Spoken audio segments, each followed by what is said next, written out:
पूर्णमदः पूर्णमिदं पूर्णात् पूर्णमुदच्यते पूर्णस्य पूर्णमादाय पूर्णमेवावशिष्यते। ओम शांति शांति शांति।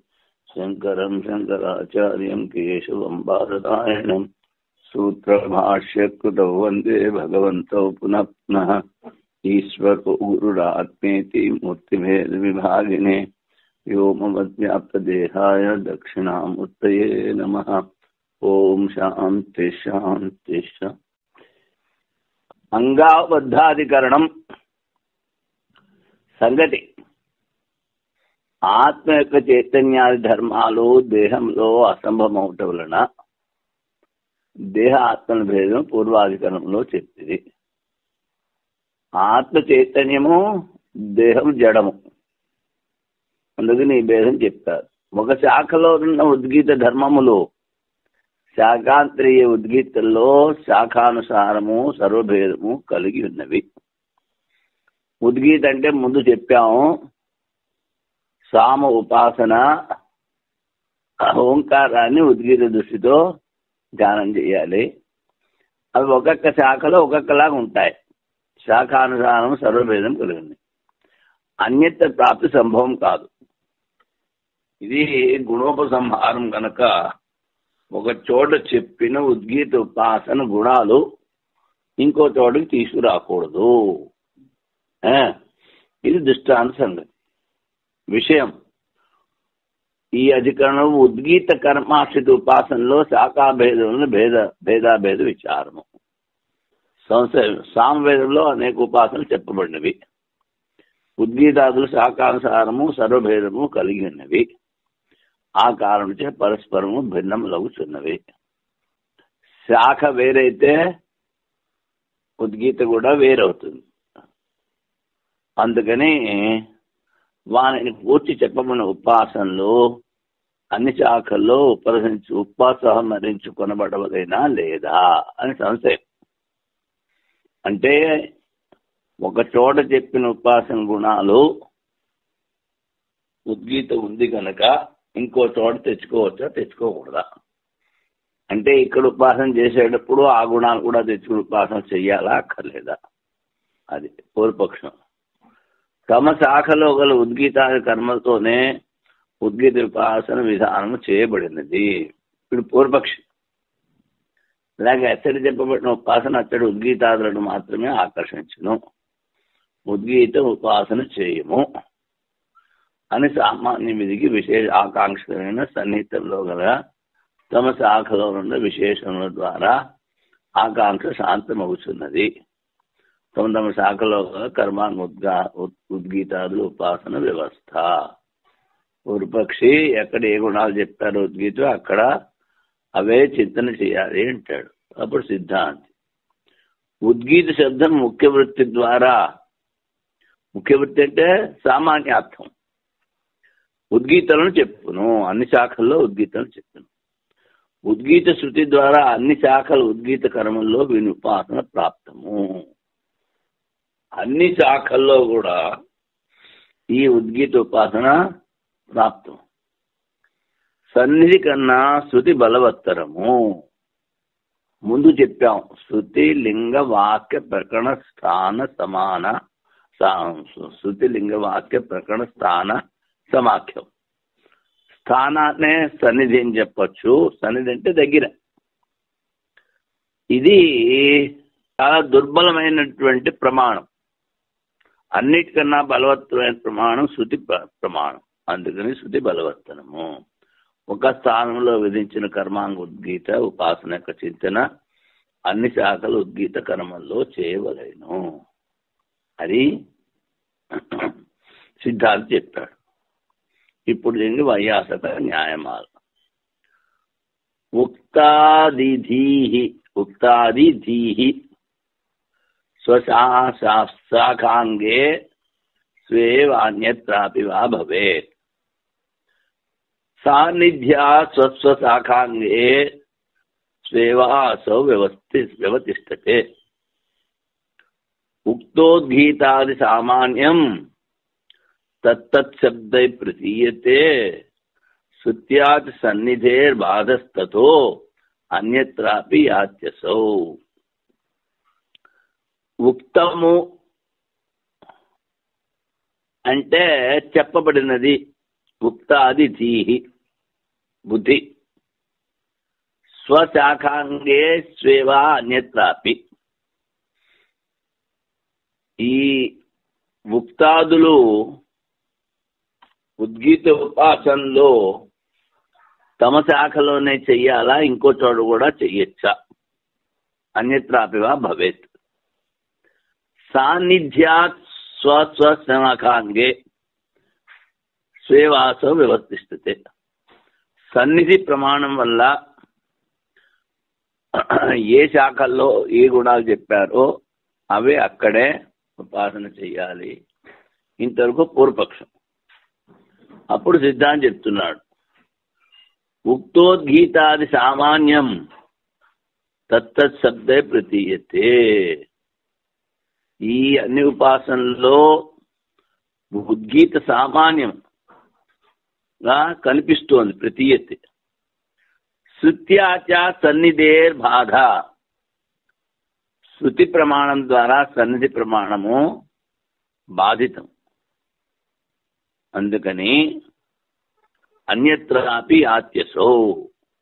ఒక శాఖలో చెప్పిన గుణాలు ఉద్గీత ఉపాసనకి చేసేటప్పుడు, ఇంకో శాఖలో చెప్పిన ఉద్గీత ఉపాసన చేసేటప్పుడు అక్కడ గుణాలు ఇక్కడ తెచ్చుకోవాలి. అది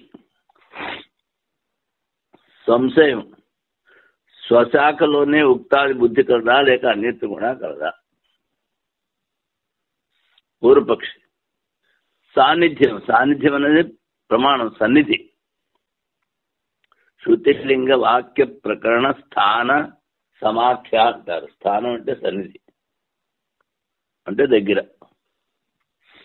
సన్నిధి ద్వారా తమ తమ శాఖలోనే ఉక్తాది బుద్ధికి వ్యవస్థ కలుగును. సన్నిధి ప్రమాణం.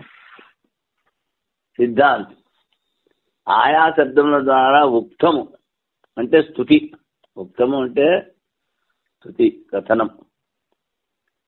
స్తుతి మరియు ఉద్గీతాదుల, ఉద్గీత అంటే సామగానం, సామాన్యమని ప్రతీతం అవుతున్నవి. స్తుతి సామగానము రెండు. ఉద్గీత అంటే సామగానము, ఉక్తం అంటే స్తుతి, రెండు సామాన్యం గనక శృతి ద్వారా సన్నిధికి బాధ కలుగుట వలన మరొక చోట కూడా వాని గమనము కలదు.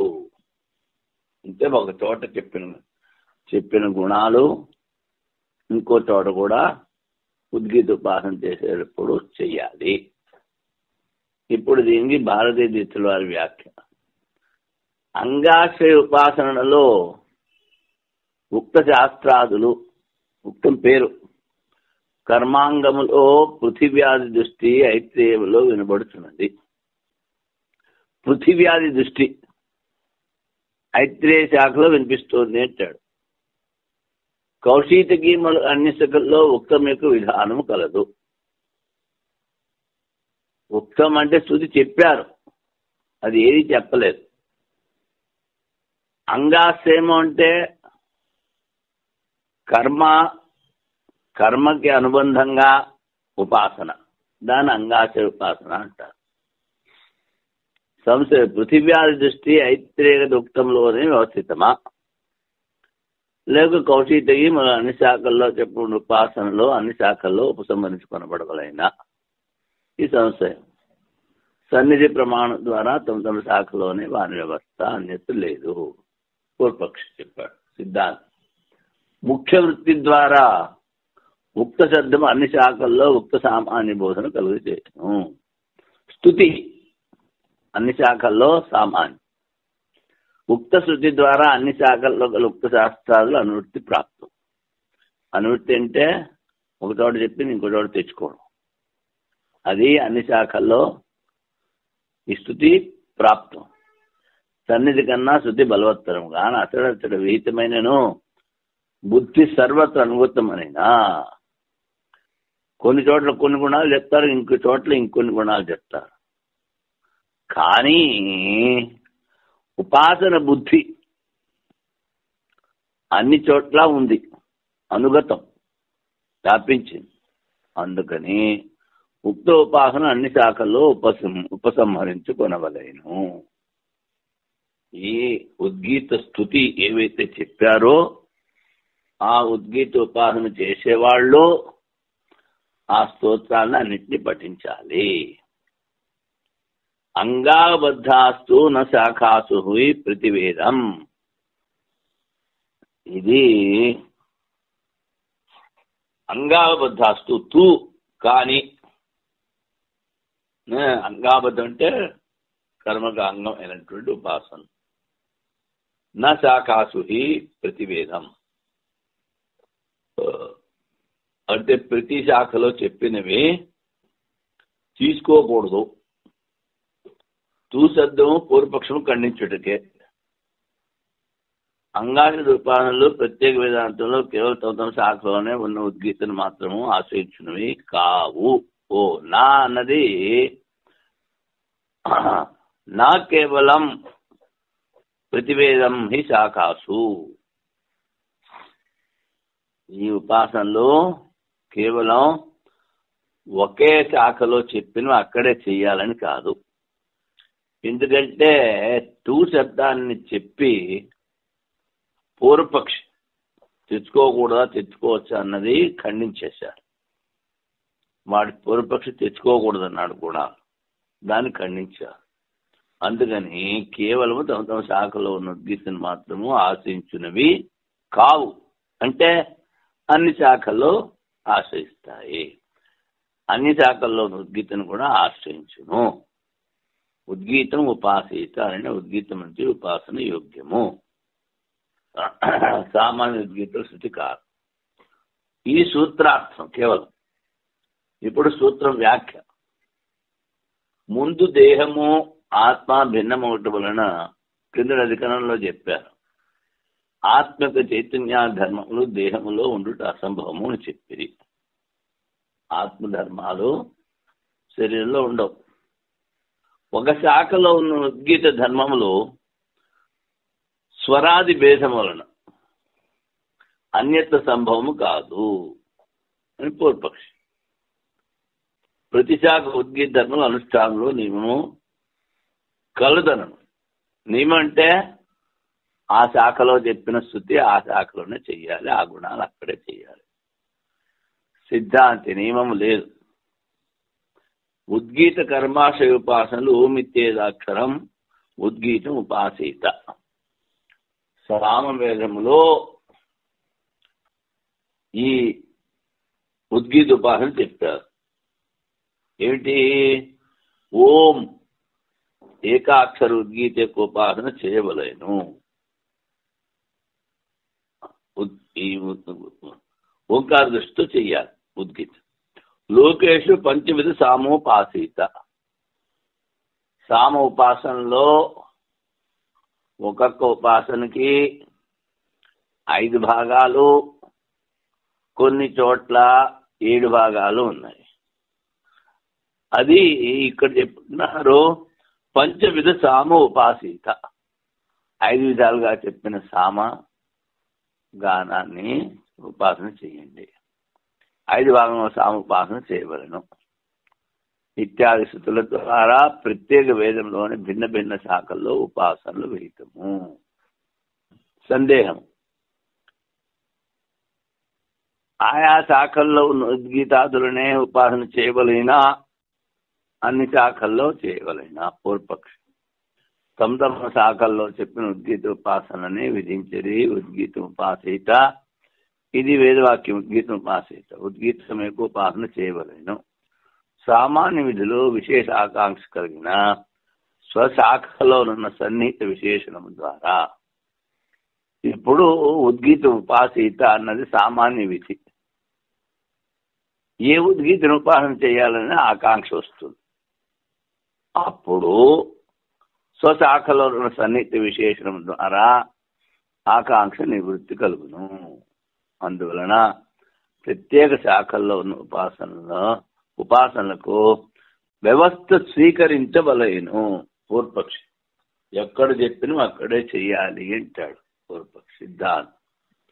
సూత్రములో చెప్పిన తూ శబ్దము పూర్వపక్షి చెప్పినది సరికాదన్నట్టు.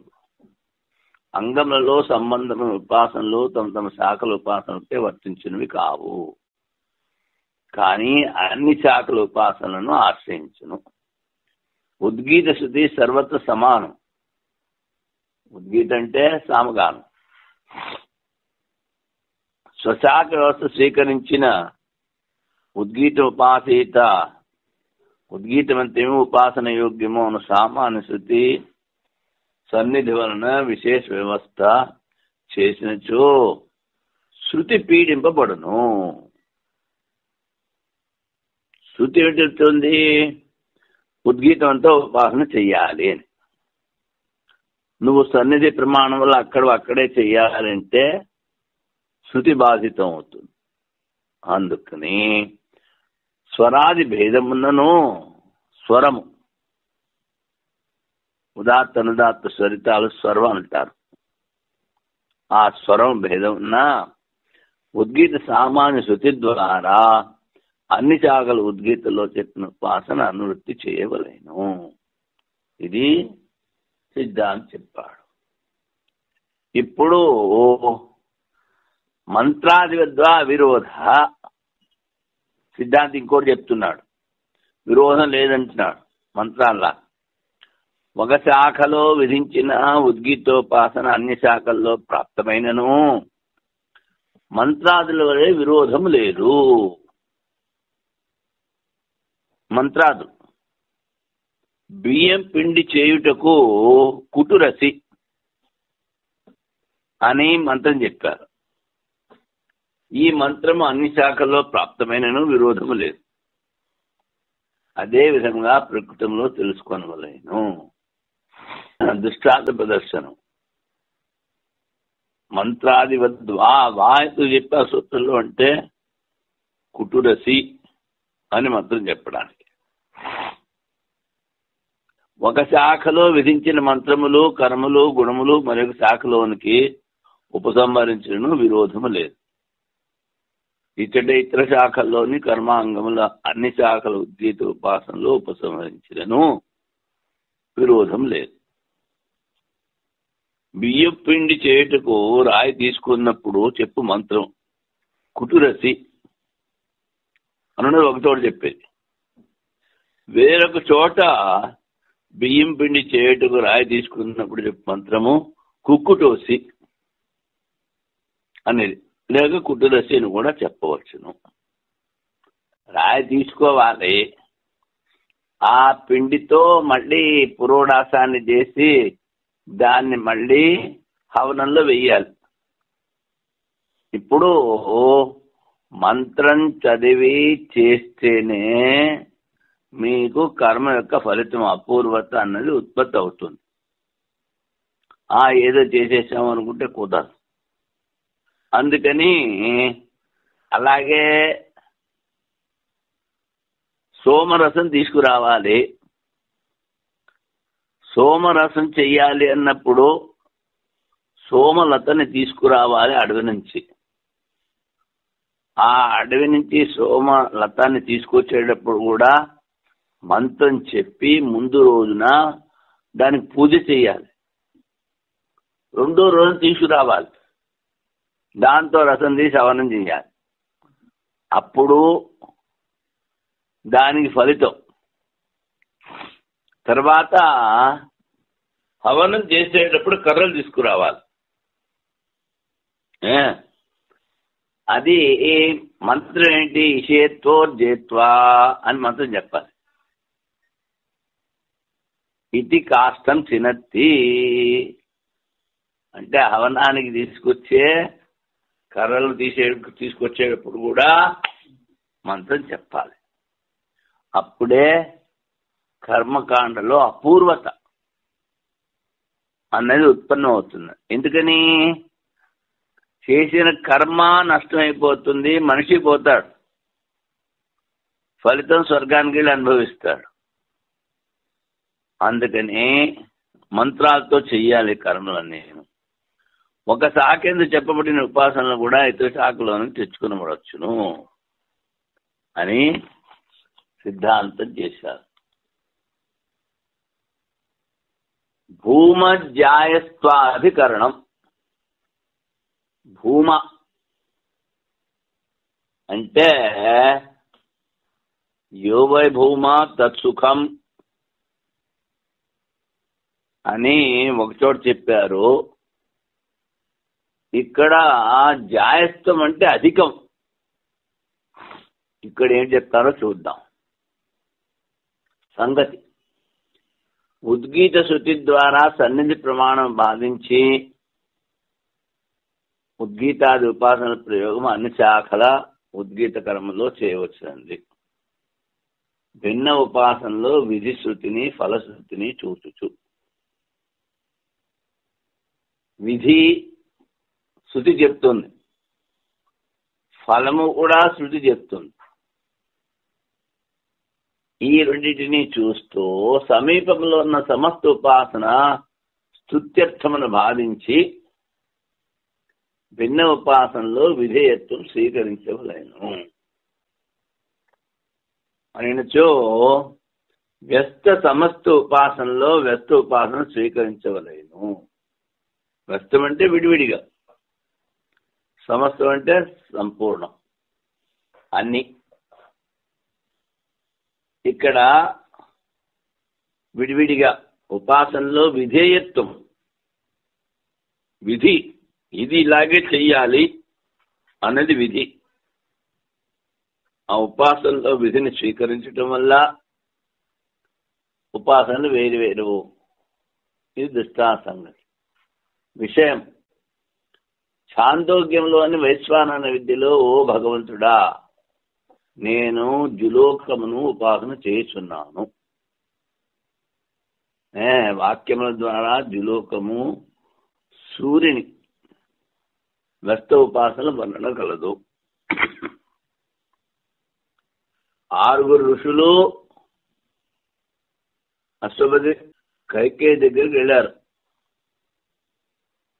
ఒక్కొక్కళ్ళు వైశ్వానరుణ్ణి, ఒకడేమో స్వర్గం అంటాడు, ఒకడు సూర్యుడు అంటాడు, ఇంకోటి పొట్ట అంటాడు, ఇంకోటి కాళ్ళు అంటాడు. అలాగే చేస్తున్నారు. దాన్ని వ్యస్త ఉపాసన అంటారు. సంపూర్ణంగా కలిపి ఆ వైశ్వారుని చేస్తే అది సంపూర్ణ ఉపాసన. అశ్వపతి కైకేయి చెప్తాడు. దీని తర్వాత వ్యస్త ఉపాసన నిందించి వాళ్ళు చేసే విడివిడిగా ఒక్కొక్క అంగాన్నే ఉపాసన చేసేవారు విరాట్ పురుషుడు. అది నిందించి సమస్త ఉపాసన గావించేది. వీని యొక్క స్వతంత్రత పరతంత్రపై అధికారంలో విచారం చేసేదము. సంశయం, వైశ్వానర విద్యలో జులోకాదులు వ్యస్త రూపంగా ఉపాసన చేయవలన లేక సమస్త రూపముగా?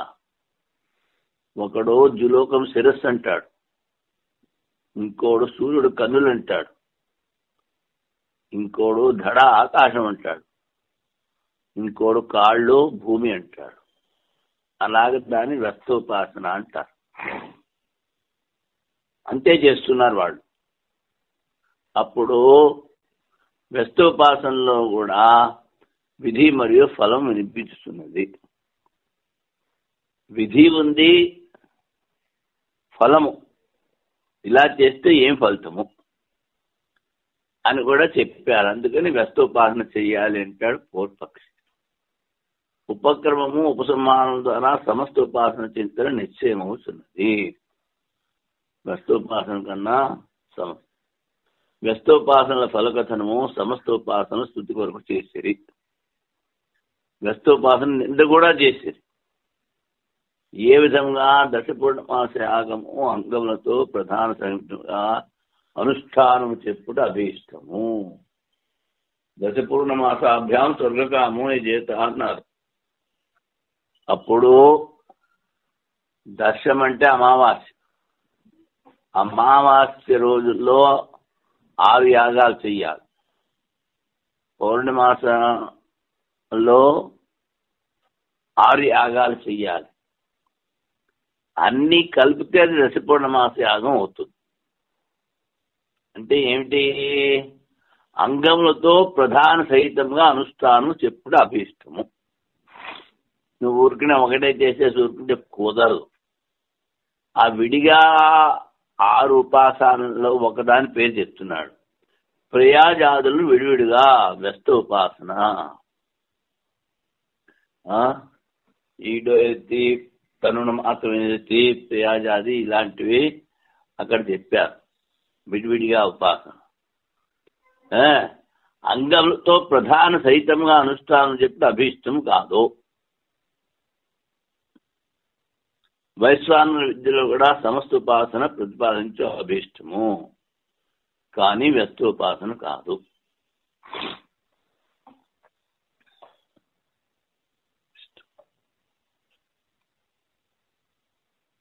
విడివిడిగా ఉపాసన కాదు, ప్రధాన సహితంగా అనుష్ఠానం చెప్పుట అభీష్టము. విడివిడిగా చేయటం కాదు. వైశ్వానర విద్యలో కూడా సమస్త ఉపాసన ప్రతిపాదించడం అభీష్టము, కానీ వ్యస్తోపాసన కాదు. ధ్యేయో వైశ్వానరాంశోపి ధ్యాతవ్య కృష్ణ ఏవవా అంశేషు పాస్తి ఫలయోరుక్తేర్ అత్యంశధీరపి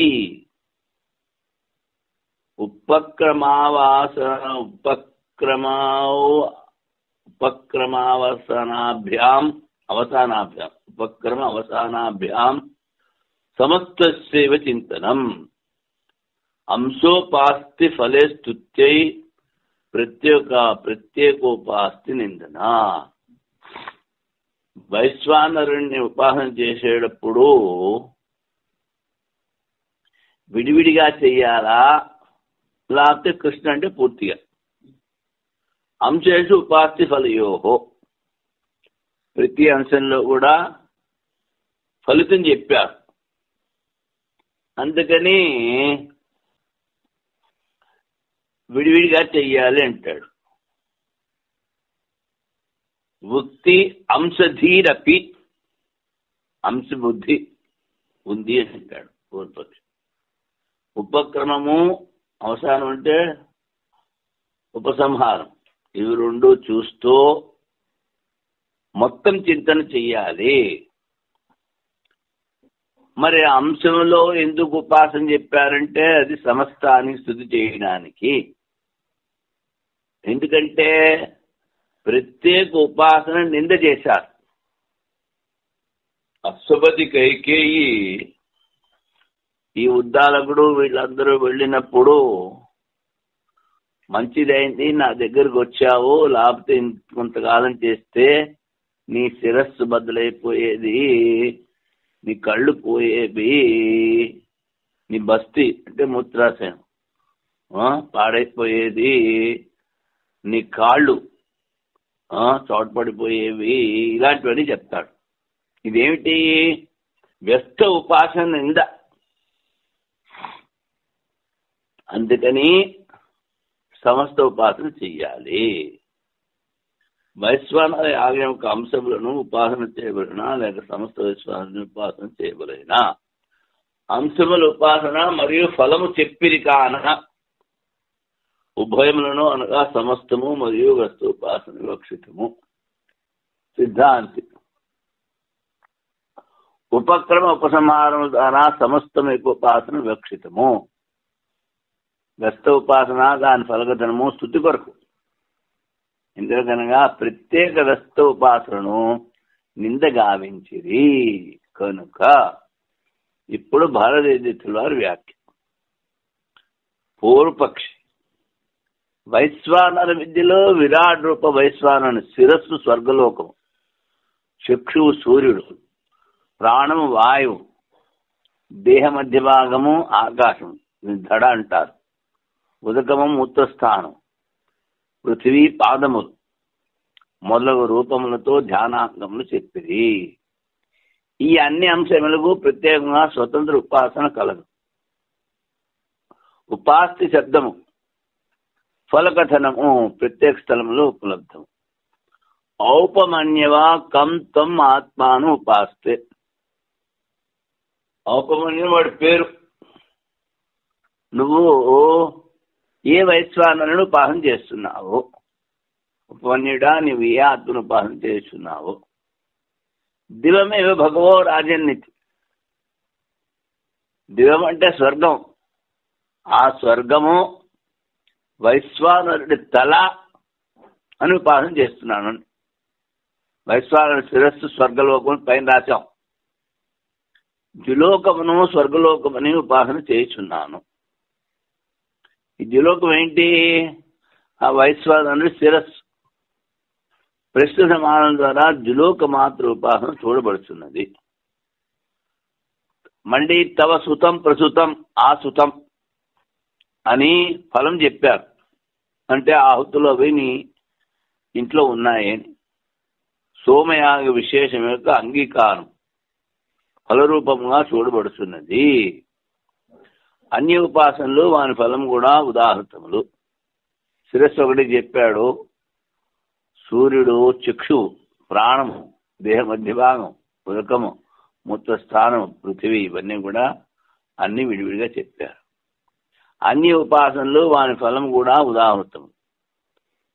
తస్య వై అన్న వాక్యం ద్వారా సమస్త ఉపాసన ప్రతీతమవుతున్నది. అందువలన సమస్తము మరియు వ్యస్త ఉపాసన కలదు. రెండు రకాలుగా చేయొచ్చు అంటాడు పూర్వపక్షి.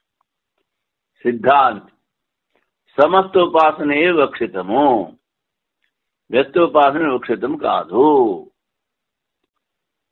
ఎందువలన? ఉపక్రమ ఉపసంహారములు ఏకవాక్యత జ్ఞానము వలన. ఏది మొదలుపెట్టామో అదే ఆఖరి చెయ్యాలి. మొదటి ఉపక్రమంలో కో నా ఆత్మ కిం బ్రహ్మ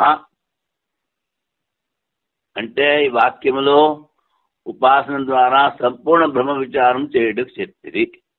మన ఆత్మ ఏది, బ్రహ్మ ఏది. ఉపసంహారంలో తస్య వై సుస్పష్ట రీతిలో సమస్త ఉపాసనే చెప్పింది. వ్యస్తమైన వేర్వేరు ఉపాసనలు స్వీకరించిన వాక్యభేద ప్రసంగం వచ్చును. ఉపక్రమ ఉపసంహారాల్లో సమస్తం చెప్పారు. వ్యస్తం చేస్తే వాక్య భేదం. పూర్వమీమాంసలో వాక్య భేదము అంటే 8 దోషాలు ముందు చదువుకున్నాం. అందుకని ఇక్కడ ఏంటున్నాడో సంక్షేపంగా చెప్పాడు. వాక్య భేద ప్రసంగము. వ్యస్త ఉపాసన ఫలము కైముత్తిక న్యాయం ద్వారా సమస్త ఉపాసన స్థితిలో పర్యవసానము అవుతున్నది. కిం వక్తవ్యం, ఏం చెప్పాలి? ఏం చెప్పాలంటే అది న్యాయం. ఏమిటి?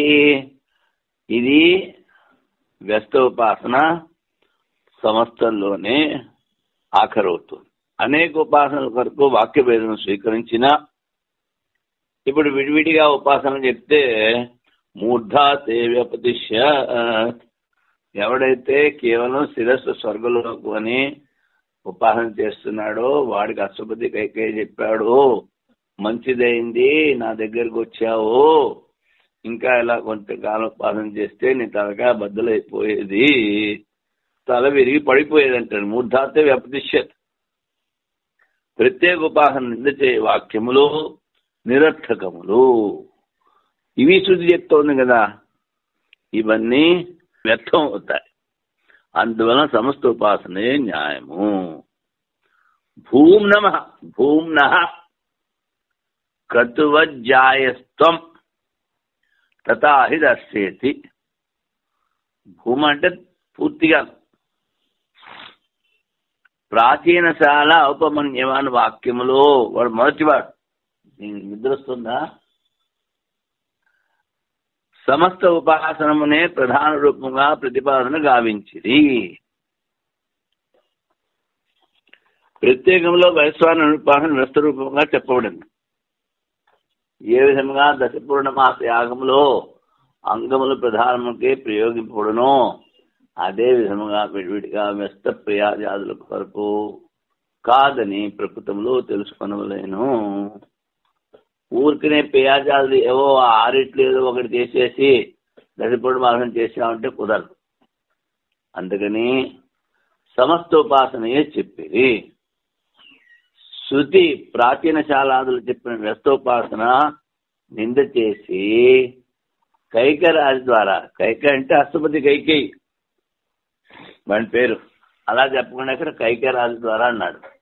సమస్తోపాసన వలన పొందు లాభము చెప్పినది. పూర్వపక్షంలో వాక్యభేదం అంటే వ్యస్తోపాసన విడివిడిగా చెయ్యాలి అంటారు. సిద్ధాంతంలో ఏకవాక్యం. చాందోగ్య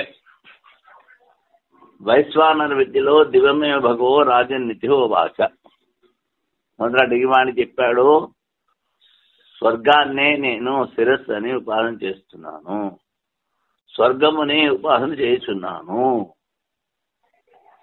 స్వర్గ సూర్యాదుల వ్యస్తోపాసనలో తస్యవా ఏతస్య ఆత్మనో వైశ్వానరస్య మూర్ధ ఏవ సుతేజ, ఆ వైశ్వానర ఆత్మ యొక్క శిరస్సే స్వర్గము అని చోట మూర్ధాదంగంలో వినపడు వైశ్వానర ఉపాసన సమస్తముగా వ్యస్తముగా అనుష్ఠేయమా వ్యస్తోపాసన. ఇది సంశయం. అప్పుడు పూర్వపక్షం ఇస్తున్నాడు, ప్రత్యవయవం ఉపాస్తే ఒక్కొక్క అవయవాన్ని ఉపాసన చేస్తున్నారంటాడు. ఈ శృతి ద్వారా తస్మాత్ తవ సుతం ప్రసుతం ఆసుతం కులే దృశ్యతే, అందుకని నువ్వు స్వర్గాన్ని శిరస్సుగా చేస్తున్నావు గనక ఈ ఆహుతులు ఇవన్నీ నీ ఇంట్లో మీ వంశంలో కూడా కనిపిస్తున్నాయి. ప్రత్యేక ఉపాసన చేయము. నీ కులములో సుతము అంటే జ్యోతిష్ఠోమాదిలో సోమరసమైన లతా ద్రవ్యము. ప్రస్తుతం అంటే అహీనము, కర్మ పేరు, పక్కశ్రముగా చేసిన సోమరసము. అసుతము సత్రయాగంలో పక్కశ్రముగా చేసిన సోమరసము. ఇది సుతం ప్రసుతం ఆసుతం అంటే ఏమిటి? ఆయా కర్మలో సోమరసం మీ వంశజ వాళ్ళు కూడా ఈ కర్మ చేస్తున్నారు అని. వ్యస్త సమస్త ఉపాసన చేయవలని పూర్వపక్ష అభిప్రాయం. సమస్త వైశ్వానుల ఉపాసన వివక్షితమని వాక్యార్థము. సమస్తం చేయాలరా బాబు, విడిగా కాదు. వ్యస్తోపాసన కాదు. దశపూర్ణమాస యాగంలో అంగములతో పాటు ప్రధాన ప్రయోగం వివక్షితము. వ్యస్త ప్రియాజాదులు కాదు, విడివిడిగా చేయకూడదు. అలాగే ఇక్కడ కూడా తెలుసుకోవాలి. అంటే ఆ వైశ్వానరుడి అన్ని అంగాలు కలిపి ఉపాసన చెయ్యాలి. సమస్త ఉపాసనకు శ్రేష్టత్వమే ఇటు ఇష్టమని మీకు ఎట్లు తెలిసినది? ఏకవాక్యం ద్వారా చెప్పిన అర్థమునకు అనుమానం కలుగును. దానినే శృతి కూడా చెప్పుతున్నది. ప్రాచీన శాలాది 6 ఋషులు వైశ్వానర విద్య నిర్ణయం కొరకు ఇక్కడ చెప్పాడు చూడండి, అశ్వపతి కైకేయ రాజు వద్దకు వెళ్ళిరి. వారి వ్యస్త ఉపాసనల గురించి మూర్ధాతే వ్యపతిష్యత్, నా వద్దకు రాచో నీ శిరస్సు పడిపోవును అనను. పడిపోయేది. ఈ వాక్యం ద్వారా ఏకవాక్యత్వైన సమస్త ఉపాసన కథనమే శృతి తాత్పర్యము. ఏకవాక్యం ద్వారా శృతి సమస్తోపాసనే శ్రేష్టమని చూపుతున్నది. ప్రత్యవయం ఉపాస్తే మరి పూర్వపక్ష అన్నాడు ఒక్కొక్క అవయం ఉపాసన చేయాలి కదా అన్నాడు. ఈ శృతి ద్వారా తస్మాత్ సుతం ప్రస్తుతం ఆసుతం కులే దృశ్యతే, ఫలశ్రుతి ద్వారా వ్యస్తోపాసన ప్రతీతమవుతున్నది కదా అని పూర్వపక్ష అంటే అని మనం చెప్పిన సరికాదు. ఎందుకనైనా ప్రత్యేక అవయముల వ్యాఖ్యానం శృతి సమస్తోపాసన విధానం కొరకు వ్యస్తోపాసన అనువదించుతున్నది. అది ఊరికే అనువాదం చేస్తుంది. వ్యస్తోపాసన నిందగామించి సర్వేషు లోకేషు సర్వేషు భూతేషు అన్నమత్తి, సమస్తోపాసన ఎవడైతే చేస్తున్నాడో వాడి ఫలితం సమస్తోపాసకుడు సంపూర్ణ లోకములలో సంపూర్ణ భూతములలో అన్నభక్షణ గావించును. ఈ శృతుల ద్వారా భూమాతత్వమును ఆశ్రయించిన వాని ఫలము వినబడేట వలన. భూమా అంటే సర్వవ్యాపకం. అక్కడ ఛాందోగ్యంలో 6వ అధ్యాయంలో నారదుడికి భూమాతత్వాన్ని సనత్ కుమారుడు ఉపదేశం చేశాడు. ఇది ఉపాసన కాండలో వచ్చినటువంటి ఉపాసన అన్నమాట. అందుకని భూమాతత్వం ఆశ్రయించిన వాని ఫలము అంటే సమస్తం ఫలం వినిపిస్తుంది. ఏమిటి? సమస్తోపాసకుడు సంపూర్ణ లోకములు సంపూర్ణ భూతములలో అన్నభక్షణ కావించును. ఆ వైశ్వానర ఉపాసకుడు కొంచెం తింటే అన్ని లోకాలు తృప్తి అవుతాయి. అదే కృష్ణ పరమాత్మ చేశాడు. ద్రౌపది కుండ నుంచి ఓ మెతుకు తీసుకుంది.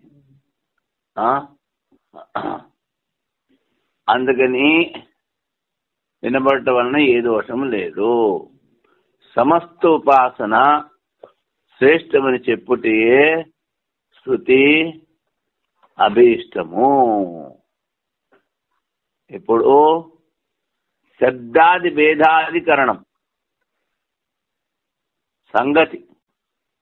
వ్యస్త ఉపాసన శృతి ఉన్నను సమస్త ఉపాసన శ్రేష్టమనేది కిందటి అధికరణంలో. వేద్య వస్తువులో అభేదం ఉన్నాను. వేద్యం అంటే ఏదో తెలుసుకోవాలో. ప్రత్యేకంలో విధి ఉన్న కారణం వలన సమస్త ఉపాసన శ్రేష్టమని చెప్పలేరు. వేద్య వస్తువులో భేదం ఉంది అంటే భేదం ఉందంటాడు. ఏదైతే ఉపాసన చెయ్యాలో జ్ఞేయం, అందుకని అందులో తేడా ఉంది. ప్రత్యేకంలో విధి ఉన్న కారణం వలన మళ్ళీ వేద్య వస్తువు వేరైంది. ప్రతి వేద్య వస్తువుకి ఒక విధి కూడా చెప్పారు, ఇది ఇలా చెయ్యాలి. సమస్త ఉపాసన శ్రేష్టమని చెప్పలేదు. విధి భేదమును ఉపాసన భేదమని స్వీకరించవలేను. విధి వేరు కనుక ఉపాసన కూడా వేరని చెప్పాలి. సగుణ బ్రహ్మ విషయక శాండిల్యాది విద్య మరియు ప్రాణాది విద్యల భేదాభేదము. శాండిల్య విద్య ముందు చెప్పాం. తండ్రి సూర్యుని ఉపాసన చేసి ఒకే కొడుకును కన్నాడు. కొడుక్కి నువ్వు కిరణాలు ఉపాసన చేయరా, నీకు అనేక మంది పుత్రులు పుడతారని చెప్పి అది శాండిల్య విద్య. అందులో ముందు బ్రహ్మ గురించి చెప్పి అదే మనస్సు అది ఇలాగ చెప్పారు. నేను ప్రాణాది విద్యలు భేదమా అభేదమా? సగుణ బ్రహ్మ విషయ శాండిల్య విద్య మరియు ప్రాణాది విద్య భిన్నమా లేక అభిన్నమా? సమస్త ఉపాసన శ్రేష్టమని స్వీకరించిరి. దాని విషయమైన బ్రహ్మ ఒకటే. అందువలన అన్ని సగుణ బ్రహ్మ విషయ ఉపాసనలు అభిన్నమని స్వీకరించవలేను. బ్రహ్మం ఒకటే కనుక సగుణ ఉపాసనలు అన్నీ ఒకటే అంటాడు పూర్వపక్షి. వేద్య వస్తువు బ్రహ్మలో అభేదమున్నను విద్య భిన్న భిన్నము. విద్య అంటే ఉపాసన. ఎందులో కనుక అన్ని ఉపాసనలు అనుష్ఠాన యోగ్యములు కావు. గుణముల కారణం వలన బ్రహ్మ స్వరూపము కూడా వేరు. వేద్యం అభిన్నమైనను అనుబంధ గుణముల భేదం వలన వేద్య వస్తువు కూడా భిన్నమగును. కనుక ఉపాసనలు భిన్నములు. బ్రహ్మ ఒకటే అయినా ఉపాసనలు వేరు, గుణాలు వేరు. కనుక వైయాసక న్యాయమాల న భిన్నా ఉత విద్యంతే శాండిల్య దహరాదయ సమస్తోపాసన శ్రేష్టాత్ బ్రహ్మైక్యాద్ అప్యభిన్నత కృష్ణోపాస్తే రసక్యత్వాత్ గుణై బ్రహ్మ పృథక్కృతం దహరాదీని విద్యంతే పృథక్ పృథక్ ఉపక్రమా. భిన్నం ఉందా లేదా? శాండిల్య విద్యలో, దహర విద్యలో, దహరం అంటే హృదయం, హృదయంలో ఉన్న ఆకాశం. ఇది నువ్వు ముందు సమస్త ఉపాసన శ్రేష్టం అని చెప్పావు, అందుకని బ్రహ్మ కూడా ఒకటే కనుక అన్ని ఉపాసనలు కలగాపురం చేసేసాయి. అంటే కృష్ణోపాస్తే రసక్యత్వాత్, అన్నీ కలిపి ఒకసారి ఉపాసన చేయడానికి కుదరదు. గుణాల ద్వారా బ్రహ్మ వేరు, దహర విద్య వేరు, ఇంకోటి వేరు, పృథక్ పృథక్ ఉపక్రమ. శాండిల్య దహరాది ఉపాసన భిన్నమా లేక అభిన్నమా అని సంశయం. సమస్తోపాసన శ్రేష్ఠ ఒకటి వలన బ్రహ్మం ఒకటే ఒకటి వలన ఉపాసనలు అభిన్నము. ఇది పూర్వపక్షి. ప్రకృతంలో సమస్తోపాసన అసంభవము.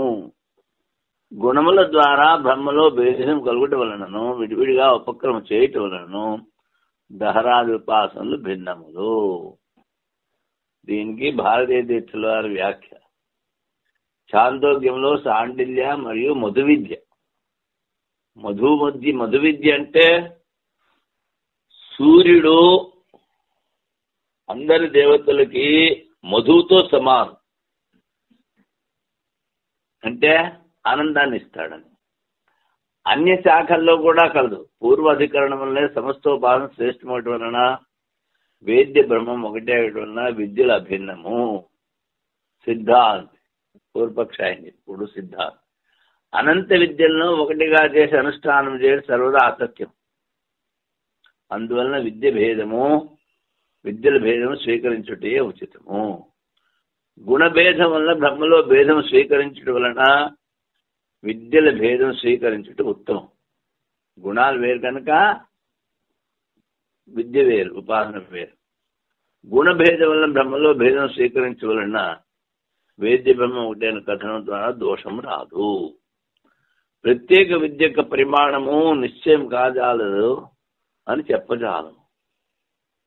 ఇందులో కనుక ఉపక్రమము రూపసంహారం వలన విద్య యొక్క ఎత్త అంటే పరిమాణం యొక్క జ్ఞానం కలుగును. అందువలన విద్యలు అనేకములని సరిగ్గా ప్రతీతం అవుతున్నది. నానా శబ్దాది భేదాత్ సూత్రం. విద్య ఒకటి కాదు, అనేకము. వేద, ఉపాసీత మొదలగు శబ్దముల భేదం కలదు. ఆది శబ్దం ద్వారా ఉపాస్య గుణముల భేద గ్రహణం అవుతున్నది. శబ్దాది, ఆది చెప్పారు. ఆదంటే గుణాలు కూడా వేరండి. ఉపాసన ఐక్యమనియు సిద్ధాంతంలో ఉపాసన భిన్నమని ఫలభేదం. సంశయం. సగుణ బ్రహ్మ విషయకమైన శాండిల్య విద్య మరియు ప్రాణ విషయక విద్య భిన్నమా అభిన్నమా? పూర్వపక్ష ద్రవ్యము, దేవత, యాగ స్వరూపము స్వీకరించేది. అటులనే ఉపాసన స్వరూపము వేద్య వస్తువే అను. వేద్యం ఒకే రూపమించు, విద్య కూడా ఒకటే రూపము. యాగంలో ద్రవ్యం ఒక దేవత నిమిత్తము, అది హవనం చేస్తాం, దాన్ని యాగం అంటారు. అలాగే ఇక్కడ ఉపాసన వేద్య వస్తువు ఒకటి, అందుకని విద్య కూడా ఒకటే అంటాడు పూర్వపక్షి. వేద్యం భిన్నమైన విద్య కూడా భిన్నమగును. వేద ఉపాసీత కృతం కుర్వీత శబ్దముల భేదం కలరు. సూత్రంలో వచ్చిన ఆ శబ్దం ద్వారా ఉపాస గుణముల భేదం చెప్పుతున్నారు. వేద మన శబ్దంలో భేదములను యాగం చేయము, హోమం చేయము, ధాత్వత్వము సమానమవటం వల్ల అర్థభేదం లేదు. పూర్వం చెప్పిన వేద మొదలగు అన్ని విధివాక్యములకు అర్థం సమానం. శబ్ద భేదం వలన విద్యలో భేదం ఎట్లు కలుగును అని పూర్వపక్షి. మనోవృత్తి రూప అర్థములో అభేదమున్నను సంబంధ రూపమైన గుణంలో భేదం ఉండటం వలన వేద్యంలోని భేదం వలన విద్యా భేదము సిద్ధము. ఓం పూర్ణమదః పూర్ణమిదం పూర్ణాత్ పూర్ణముదచ్యతే పూర్ణస్య పూర్ణమాదాయ పూర్ణమేవావశిష్యతే. ఓం శాంతి శాంతి. శంకరం శంకరాచార్యం కేశవం నారాయణ సూత్రభాష్యకృతౌ వందే భగవంతో పునః ఈశ్వరో జీవాత్మేతి మూర్తివేదు వ్యోమవద్వ్యాప్తదేహాయ దక్షిణామూర్తయే నమః. ఓం శాంతి శాంతి శాంతి. ఓం